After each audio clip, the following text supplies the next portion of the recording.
Hi, I'm Rebecca, and I'm 34 years old.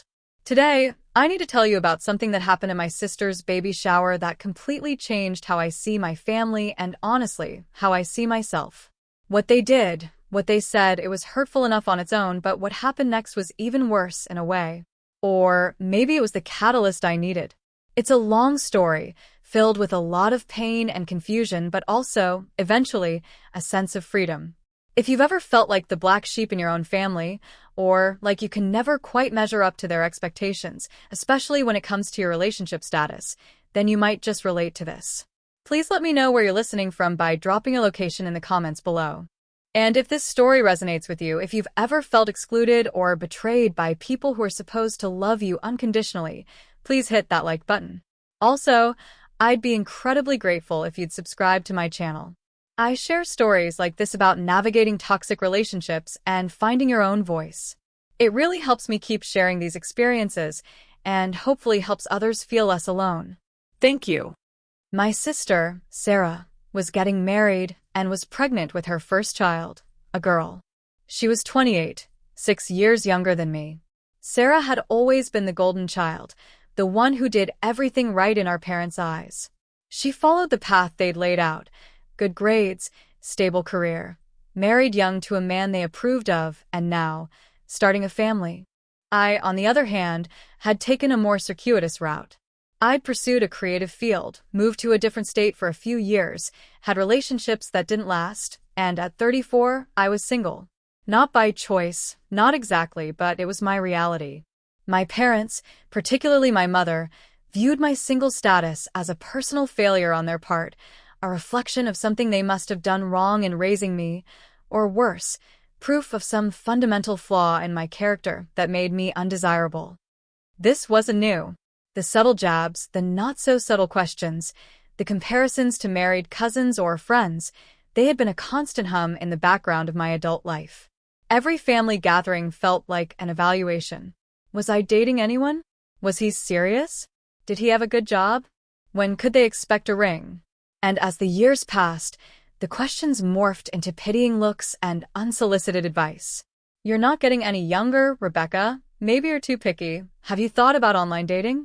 There are some decent men out there. I hear it was exhausting, and it chipped away at my self-esteem, no matter how hard I tried to remind myself that my worth wasn't tied to my relationship status.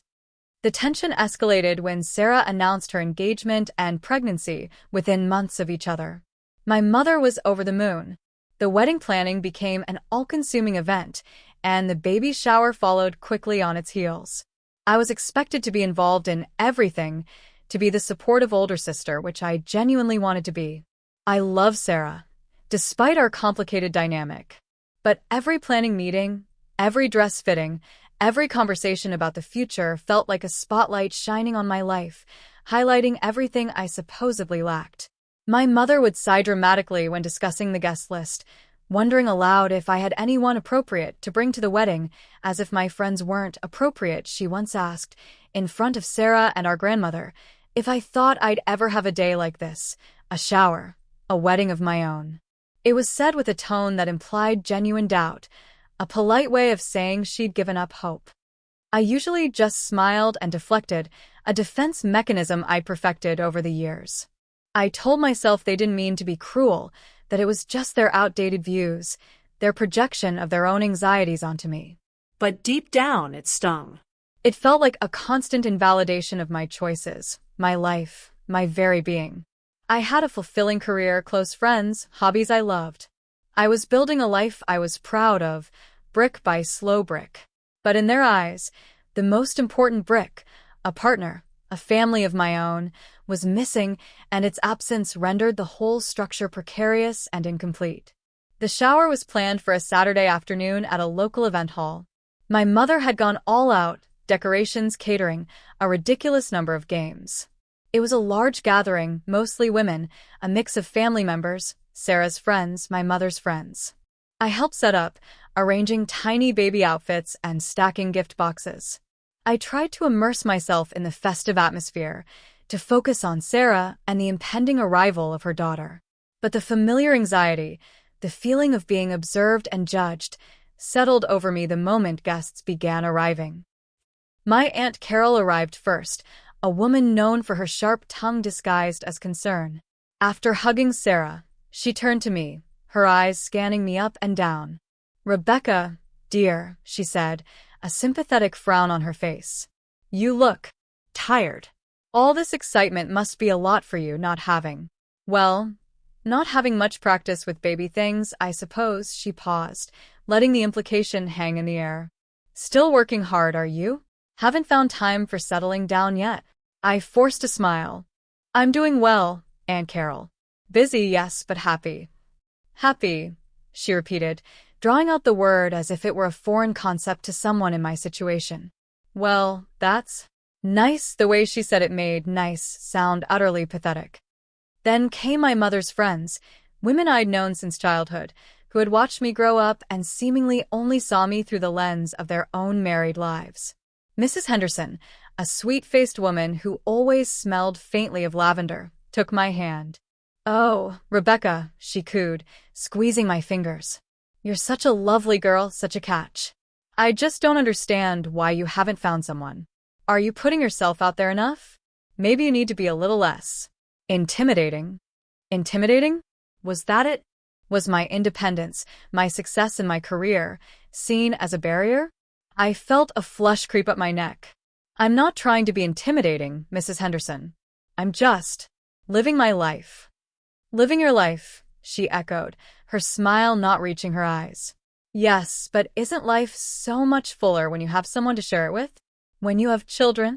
She gestured towards Sarah, who was glowing as she accepted a gift. "Isn't that the ultimate fulfillment for a woman?" The comments continued throughout the afternoon, a relentless barrage. As we played a game where we had to guess the baby's weight, my cousin Lisa, who had married right out of college and had 2 kids, nudged me. "Hard for you to guess baby weights, huh, Rebecca?" She giggled, loud enough for others to hear. "Need some hands-on experience." A few women laughed, and I felt my cheeks burn. It was meant to be a light-hearted jab, but in the context of the day, it felt like another reminder of my perceived inadequacy, my lack of normal life experience compared to theirs. During the gift opening, as Sarah oohed and awed over tiny onesies and blankets, my mother made a point of looking at me and saying, "Isn't this just wonderful, Rebecca? All these beautiful things for the baby." It makes you think, doesn't it? About when it might be your turn. It wasn't a question, but a pronouncement, delivered with a heavy sigh. It was calculated. I knew it was designed to make me feel inadequate in front of everyone. I tried to brush it off, to make a joke, anything to diffuse the situation and hide how much it hurt. "Well, I'm happy to be Aunt Rebecca for now," I said, trying for a light tone. My grandmother, a woman I deeply loved but who often echoed my mother's sentiments, patted my hand. "Being an aunt is lovely, dear. But it's not the same, is it? Not the same as having your own little ones to tuck in at night." Her eyes held pity, not comfort. The feeling of being on display, of being the subject of whispered conversations and thinly veiled criticisms, grew stronger with each passing hour. I felt a knot tightening in my stomach. I wanted to scream, to tell them that my life was valid, that I wasn't a failure because I hadn't followed their prescribed timeline, that their constant focus on my single status was cruel and unnecessary. But I didn't. I just smiled, nodded, deflected, a trained seal performing for their approval. I went to get a glass of water, needing a moment to compose myself. I stood by the drinks table, trying to breathe through the rising tide of emotion. I felt trapped, suffocated by their expectations and judgments. I wondered if I should just invent a boyfriend, tell them I was seeing someone wonderful, just to get them off my back. But that felt dishonest, and I was tired of pretending. It was right then, as I was staring into my glass of water, feeling utterly defeated, that I heard a ripple go through the room near the entrance. Heads turned. A few whispers started. I didn't pay much attention at first, assuming it was a late guest. Then someone called my name. "Rebecca?" I turned, and my heart stopped. Standing just inside the doorway, looking slightly awkward but incredibly familiar, was David. David was my ex-partner. We had been together for 2 years, a relationship that had felt significant, real, and, for a time, like it was heading towards a future I actually wanted. We'd broken up about 18 months prior, and it had been messy, painful, and left me feeling blindsided and deeply hurt. We hadn't spoken since. Seeing him now, unexpectedly, at my sister's baby shower, felt surreal. He walked towards me, navigating through the tables and chatting guests, his eyes fixed on mine. I was frozen, unable to move or speak. The room seemed to fall silent around us, or maybe that was just in my head. I could feel the eyes of my family on me, their curiosity piqued. David reached me, a hesitant smile on his face. He looked older, maybe a little more tired than I remembered. "David," I finally managed to say, my voice barely a whisper. "What are you doing here?" He took a deep breath.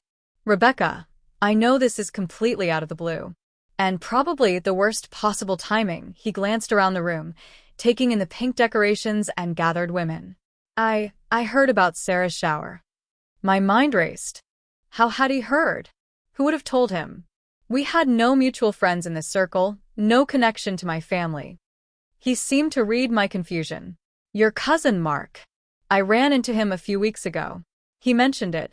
I know we haven't spoken, but there are things I needed to say, and I didn't know how else to. I didn't know if you'd take my call. I guess I just took a chance." "Mark?" My quiet, unassuming cousin Mark? This felt stranger and stranger. "What things, David?" I asked, my voice gaining a little strength, though it trembled slightly. He looked down for a moment, then met my eyes again. "I need to apologize, Rebecca." Properly. "For how things ended. For the things I said. For the way I handled everything." This was unexpected. The breakup had been mutual on the surface, but heavily influenced by things he'd said about my career ambitions, my need for independence, suggesting they were incompatible with building a life together. He had made me feel like I had to choose between my identity and a relationship, and when I couldn't, he had pulled away, making it feel like my fault. His words had echoed the doubts my family often planted in my mind. "Apologize," I repeated, the word foreign on my tongue after so long. He nodded, earnestness in his eyes. "Yes. "Rebecca, I was wrong. So wrong. About you, about us. I let other people's opinions get into my head. I let fear dictate my actions." "Other people's opinions?" What was he talking about? "What do you mean, other people's opinions?"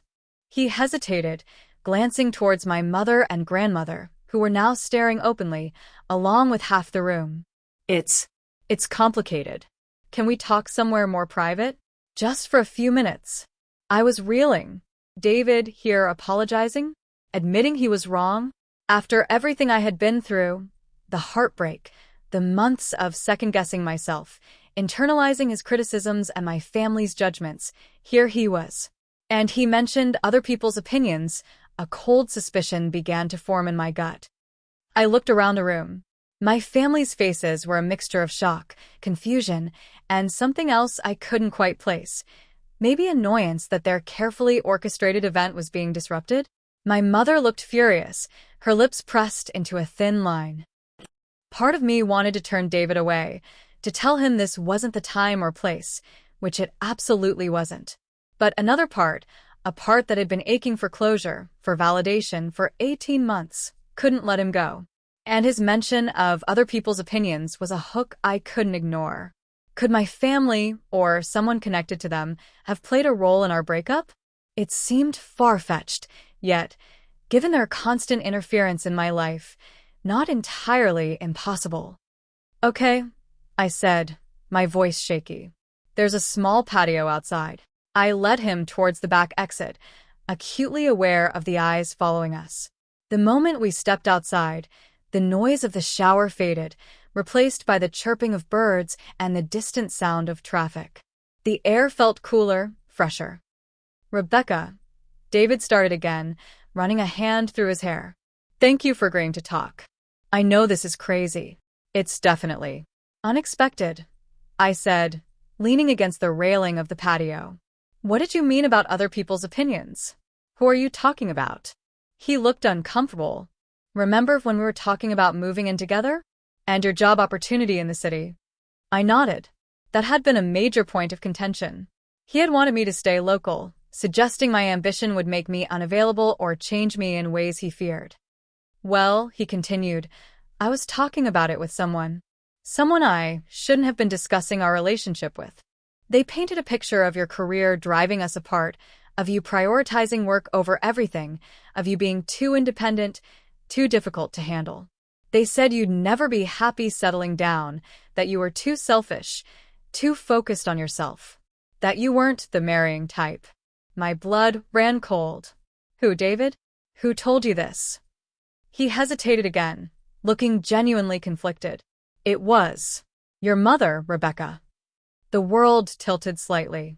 My mother? She had spoken to David behind my back about our relationship and said those things about me? That I was selfish, too focused on myself, not the marrying type? It echoed precisely the criticisms I had heard, in various forms, my entire adult life. But hearing that she had actively undermined my relationship with David, telling him I was somehow fundamentally flawed or undesirable as a partner, was a new level of betrayal. My mother? I repeated, the words thick with disbelief and pain.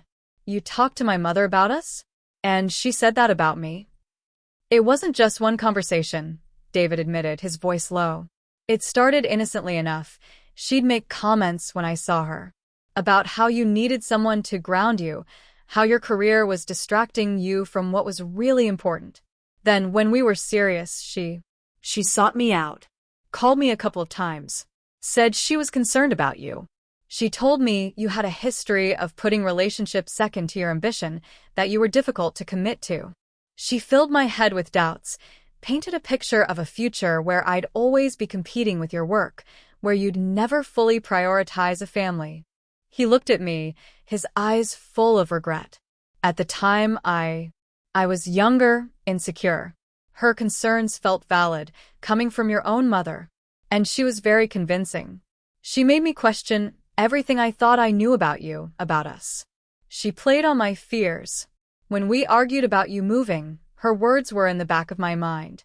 I started believing that maybe she was right, that you weren't compatible with the future I wanted, that you weren't capable of the kind of commitment I was looking for.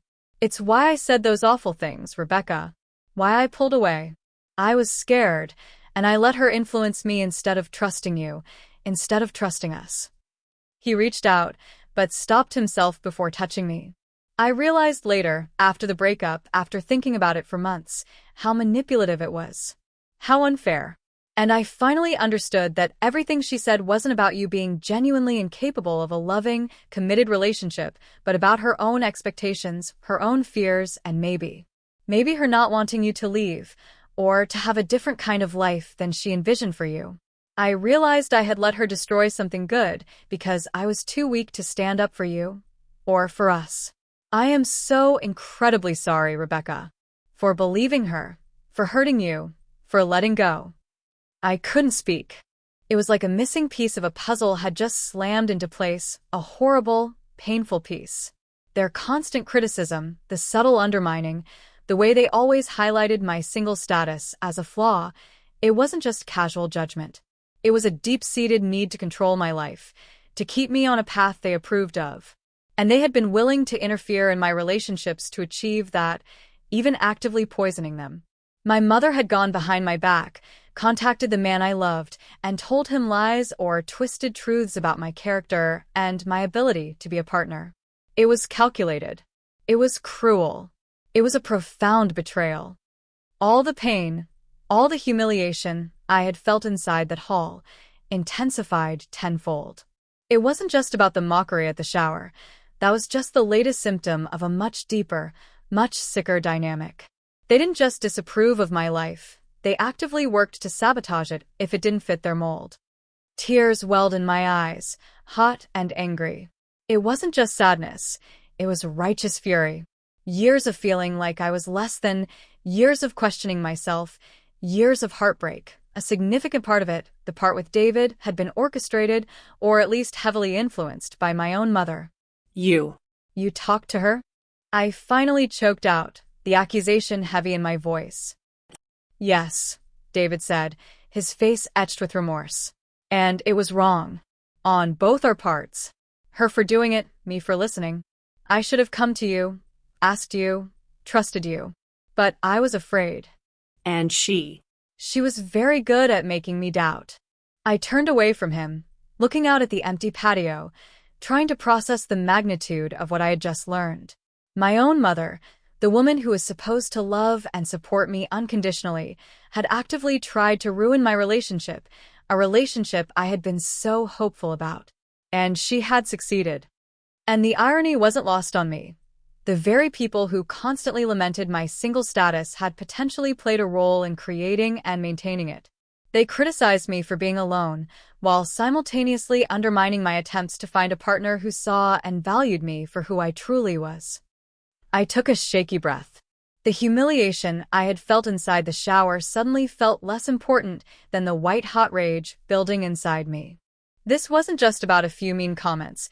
This was about a pattern of control and manipulation that had impacted my life in devastating ways. I turned back to David. "Thank you for telling me," I said, the words feeling inadequate. It explains a lot. About why you said what you did. Not that it makes it okay, I added quickly, but I understand the context now. He nodded, accepting my caveat. I hoped you would. I didn't expect you to forgive me, but I needed you to know. For my conscience, yes, but also because I thought you deserved to know the truth. You deserve someone who sees how incredible you are, Rebecca, and isn't afraid of your strength or your dreams. I wasn't that person then. Maybe I never would have been, but I know I didn't give us a real chance because I let fear and outside voices dictate things. We stood in silence for a moment, the weight of shared history and painful revelations hanging between us. The connection was still there, a ghost of what had been, but the trust was broken. And the anger towards my family, towards my mother, was now overshadowing everything else. I need to go back inside, I said, my voice firming with a new resolve. I knew I couldn't just walk back in and pretend nothing had happened. Not now. David looked concerned. Are you okay? Knowing this? No, I said honestly. I'm not okay. I'm furious. But I won't be quiet about it anymore. He nodded slowly. What are you going to do? I'm going to tell them, I said, my gaze fixed on the door leading back into the party. All of them. What they did, and how it's not just harmless nagging, it's destructive. At the shower, he asked, his eyes wide. Yes, I said, my voice unwavering. At the shower. In front of everyone. They want an audience for their judgment? Fine. They'll have one for my truth. Rebecca, maybe that's not the best idea, he said, stepping slightly closer. It's Sarah's day. And they've spent the entire day making it about my perceived failures. I retorted, the years of suppressed frustration boiling over. They didn't respect Sarah's day by turning it into an opportunity to mock me and question my life choices. And apparently, this isn't the first time they've interfered in my happiness. Sarah can have her gifts and her games, but she also needs to understand the toxic environment they've created, the one I've been living in, the one they might inflict on her too if she ever steps out of line. They need to be held accountable. I took another deep breath, steeling myself. The thought of walking back into that room, into that judgment, was terrifying. But the thought of staying silent, of continuing to let them control the narrative of my life, was even more so. David's confession hadn't just given me information, it had given me fuel. It had stripped away the last vestiges of doubt about their intentions. This wasn't clumsy love, it was deliberate control. I have to do this, David, I said, meeting his gaze. For myself. For every time they've made me feel less than. For every time they've made me question my worth. And for the years of loneliness and pain that their interference contributed to.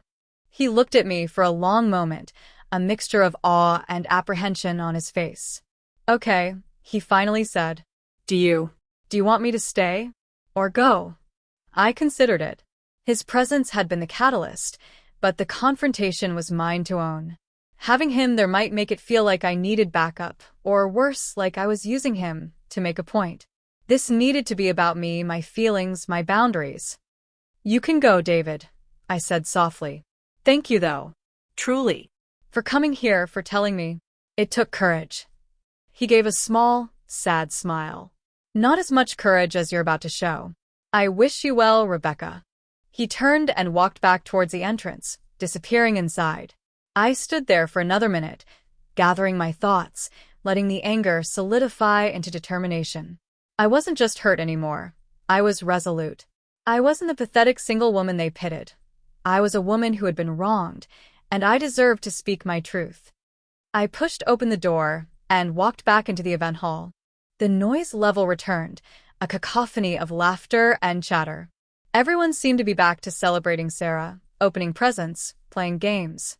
But my eyes immediately found my mother, who was watching me, her expression unreadable, though her posture was rigid. Aunt Carol and Cousin Lisa were nearby, their gazes flicking towards me. I walked towards the center of the room, towards the area where Sarah was sitting, surrounded by gifts. My mother intercepted me before I reached them. "Rebecca, what was that?" she hissed, her voice low but intense, her smile still plastered on for the crowd. "What was David doing here? You didn't invite him, did you?" "No, Mother, I didn't invite him," I said, my voice calm, surprisingly steady. "He came because he needed to talk to me. He needed to apologize." "Apologize?" she scoffed, her eyes narrowing. "For what? For breaking up with you? It was for the best, you know. He wasn't right for you." "Actually," I said, my voice raising slightly, enough to catch the attention of those nearby, "he was apologizing for how he ended things. And he was explaining why he did it." My mother's face paled slightly. "What are you talking about?" "He told me, Mother," I said, looking her directly in the eye. The smile was gone from her face now, replaced by a look of alarm. "He told me you contacted him behind my back." That you talked to him about me. "About our relationship." A ripple of silence spread outwards from our small group as more people tuned in. Aunt Carol leaned forward, her eyes wide. Cousin Lisa stopped fanning herself. Sarah, noticing the sudden shift in atmosphere, looked up from her gifts, a confused frown on her face. "I don't know what you're talking about, Rebecca," my mother said, her voice trembling slightly now, but still trying to maintain a facade of innocent denial. "I might have exchanged pleasantries with him. Yes, he was a lovely young man, but I would never." "You told him I was selfish," I interrupted, my voice clear and strong, cutting through her denial. "You told him I was too ambitious, too focused on my career, that I wouldn't prioritize a family, that I wasn't the marrying type." I looked around the room, addressing not just my mother, but everyone who had ever made me feel this way. "He told me you filled his head with doubts, that you convinced him I wasn't capable of the kind of commitment he was looking for. You sabotaged my relationship." Gasps echoed around the room. My mother looked horrified, not by the accusation itself, but by the fact that I was saying it out loud, here, now, in front of everyone. "That's a ridiculous lie," she exclaimed, her voice rising, losing all pretense of calm. "David must be making things up. Why would I ever? Why would you ever do that?" I finished for her, my voice laced with years of pent-up frustration. "Because you can't stand it that my life doesn't fit your perfect little mold.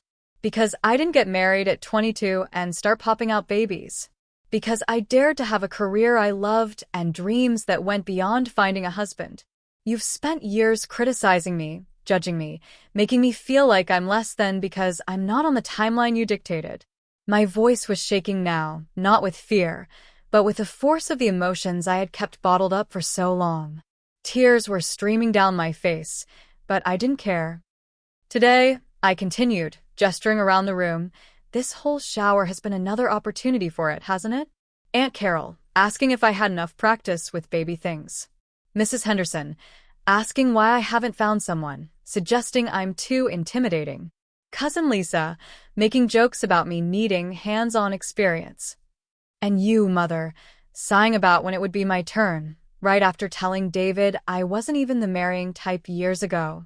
My voice cracked on the last words. Sarah was crying now, looking back and forth between me and our mother, clearly distressed. Our grandmother was holding a hand to her chest, her face pale. The room was deathly silent, everyone staring. "It's not just innocent teasing," I declared, my voice ringing with conviction. "It's cruel. It's damaging. You've made me feel like a failure for years, just because I didn't follow your path. And learning that you actively worked to undermine my relationship, a relationship that meant the world to me at the time just because it didn't align with your expectations it's unforgivable." My mother tried to speak, to interrupt, but I wasn't finished. "I came here today to celebrate Sarah," I said, turning slightly towards my sister. "I love you, Sarah, and I'm so happy for you. You deserve all this joy. But you also deserve a family that supports you, truly supports you, for whoever you are and whatever choices you make, not just when they fit a predefined picture." I looked back at my mother and the others who had joined in the chorus of criticism over the years.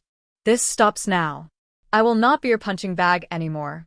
I will not stand here and be mocked or judged or subtly belittled for living my life authentically. My life is valid. My career is important. My happiness is not dependent on my relationship status. And if you cannot accept that, if you cannot treat me with respect, then I need distance." "Distance," my mother gasped, scandalized. "From your own family? If that's what it takes," I said, my voice trembling but firm. "I love you all, but I can't keep letting you hurt me. I won't. This constant criticism, this judgment, it's toxic. And I am choosing my peace, my self-worth, over staying silent to make you comfortable." There was a long, tense silence. No one spoke. My mother looked furious, her face a mask of outrage, and perhaps a flicker of something that might have been shame, quickly hidden. Aunt Carol and Cousin Lisa looked uncomfortable, shifting their weight. Sarah was still crying silently, looking overwhelmed. I felt drained, but also lighter than I had in years. The words were out. The truth, my truth, was spoken. It wasn't a neat or polite conversation. It was raw and messy and painful. But it was necessary. I can't stay," I said, my voice softer now, exhausted. "I'm sorry, Sarah." "I truly am. This wasn't how I wanted today to go." I looked around the room one last time, meeting the stunned eyes of various relatives and strangers. Then, I turned and walked away, through the same door David had used minutes before, out of the event hall, and into the fading afternoon light. I got into my car and just sat there for a long time, the silence a stark contrast to the emotional chaos of the past hour. I cried, hard, letting out all the fear, the anger, the pain, the years of frustration. It was a release, but it was also incredibly sad. Sad that it had come to this. Sad that my family, the people I should have felt safest with, were the ones who had caused me so much pain. The drive home was a blur. My mind replayed the scene over and over. Had I gone too far? Should I have stayed silent for Sarah's sake? But then I remembered David's words, my mother's calculated actions, the years of insidious criticism, and the conviction returned. No. I hadn't gone too far. I had finally stood up for myself. I had refused to accept their narrative of my life. In the days that followed, the silence from my family was deafening. No phone calls, no texts, no attempts to reach out. I knew they were probably reeling, talking about me, painting me as the villain who had ruined Sarah's shower. Part of me expected an angry confrontation, another denial, perhaps even an attempt to manipulate me into apologizing. But there was nothing. Just silence. Sarah texted me a few days later. Her message was short and guarded. She said she was upset about what happened, that it had ruined her day, and that she wished I hadn't done it then. She didn't address the substance of what I said, the accusations against our mother, the years of judgment. It hurt, but I understood she was caught in the middle, and it was hard for her to challenge the family dynamic, especially at that moment in her life. I texted back, apologizing that her day was impacted, but reiterating that the truth needed to come out, and I couldn't stay silent anymore. She didn't reply. My mother eventually sent me a carefully worded email, weeks later. It didn't mention David or her actions. It spoke of my outburst and how I had embarrassed her and the family. She said she was concerned about my well-being and suggested I might need help dealing with my anger issues. It was classic deflection, turning it back on me, framing me as the problem, the emotionally unstable one. There was no apology, no acknowledgement of the pain they had caused. It just reinforced that she wasn't willing to take responsibility. I didn't respond to the email. I realized that trying to get her to understand, to apologize, to see my perspective was probably futile. She was too invested in her version of reality, where she was the concerned parent and I was the difficult, wayward child. Setting boundaries, I learned, often involves accepting that the other person might never fully understand or validate your feelings. It's not about changing them. It's about changing your interaction with them and protecting yourself. The experience at the shower, as traumatic as it was, became a turning point. Learning about my mother's interference with David, combined with the public nature of the humiliation at the shower, shattered the last remnants of my desire to conform to their expectations. I stopped trying to earn their approval. I stopped censoring myself around them. I started to truly live my life for myself, without the constant filter of what will they think. My relationship with my family became distant. I didn't cut them off entirely, but I significantly reduced contact. I spoke to Sarah occasionally, carefully navigating our conversations, focusing on her pregnancy and the baby, avoiding emotionally charged topics. My parents and I interacted minimally, usually through strained holiday visits or brief, superficial phone calls initiated by them. The silence around my single status, while initially awkward, became a form of peace. They no longer dared to openly mock or criticize it, at least not to my face. The confrontation, painful as it was, had drawn a line in the sand. Over time, I focused on nurturing the relationships in my life that were supportive and positive. My friends rallied around me, offering validation and encouragement. I continued to build my career, finding satisfaction and fulfillment in my work. I explored new hobbies, traveled, and invested in my own happiness. David and I never reconnected romantically. His apology was important for my healing, a confirmation that I hadn't been crazy, that external forces had indeed played a role in the breakup. It gave me closure on that particular relationship, allowing me to let go of the lingering self-blame. We exchanged a few emails after the shower, clarifying a few things, expressing mutual well wishes, and then the contact faded. It was a chapter closed, but one that had been essential in opening my eyes to the dynamics within my family. Looking back, the baby shower was a catalyst. It was the culmination of years of subtle and not-so-subtle judgment, culminating in a public humiliation and the revelation of a deeply personal betrayal. It forced me to confront the toxic dynamics head-on, to speak my truth, and to finally prioritize my own well-being over maintaining a facade of family harmony. It wasn't easy. There were moments of doubt, of guilt, of sadness for the family I wished I had. But those moments were outweighed by the growing sense of self-respect and freedom. I no longer felt like I was living under a microscope. I was free to be myself, unapologetically. My sister had her baby, a beautiful little girl. I am an aunt now, and I love my niece fiercely. My relationship with Sarah is still somewhat strained, the aftermath of the shower and the deep-seated family issues lingering between us. Maybe one day we can fully heal and rebuild, but that will require her to acknowledge the reality of our family's behavior, not just my reaction to it. As for my parents, the relationship is permanently changed. There's a distance there now, a lack of trust that may never be fully repaired. They still haven't truly apologized or acknowledged the pain they caused. And maybe they never will. But I've accepted that their inability or unwillingness to do so is about them, not about me. My worth is not dependent on their approval or validation. The shower was a terrible day, filled with humiliation and anger. But it was also the day I finally found my voice and started setting the boundaries I needed to protect myself. It was the day I stopped trying to fit into a box that was never meant for me and began building my own life, on my own terms, with people who truly see and value me. It was the day I chose myself.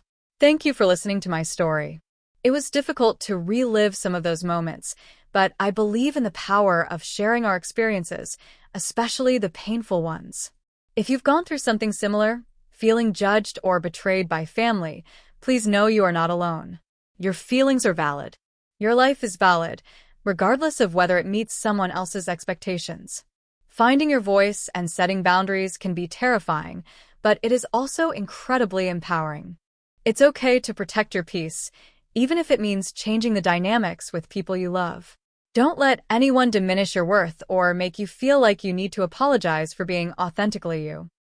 If any part of this resonated with you, if you've ever had to stand up to family members who criticized or misunderstood you, please share your experience in the comments below. Reading your stories helps so many of us feel less isolated. If this story spoke to you, please hit that like button. It lets me know that these stories are important and that I should keep sharing them. And if you want to hear more stories about navigating complex relationships, finding your voice, and personal growth, please subscribe to my channel. Your support means the world to me and helps this message reach others who might need it. Thank you again for being here and for listening. Remember to speak your truth, protect your peace, and know that you are enough, exactly as you are.